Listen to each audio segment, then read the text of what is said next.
Ang mga bagong tuli nag-iipon-ipon dyan sa tabing dagat. Ayun po, at sila nag-uusap-usap kung sinong unang magbibinata. Ayun po, ilang araw na lang sila yung mga ganap ng binata. Ayan po, yan po ang dalampasigan ng Buruanga. Ayan, medyo maulap po ang himpapawid, malamig ang simoy ng hangin at parang nagpapahiwatig na may kasunod na ulan. Ayan po,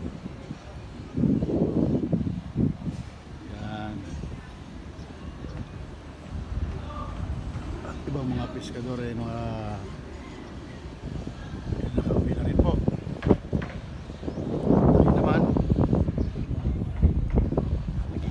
Naghihintay na lang tayo ng ating clearing.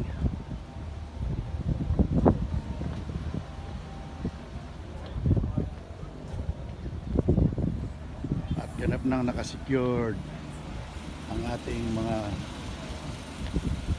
suking mga biyahero. Sa umagang ito, natin silang ihatid sa Roxas, Mindoro. Sa awa ng Diyos, ihatid natin sila in the shortest and safest way.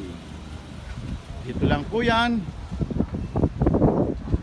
kay Binibining Matnog para sa biyahe para ngayong umaga.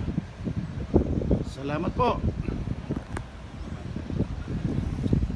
At ito pong muli si Don King the Super Lolo Biker, ang nagsisilbing inyong kapitan, bumabating muli sa inyo na isang mapagpalang umaga. Mabuhay po tayong lahat.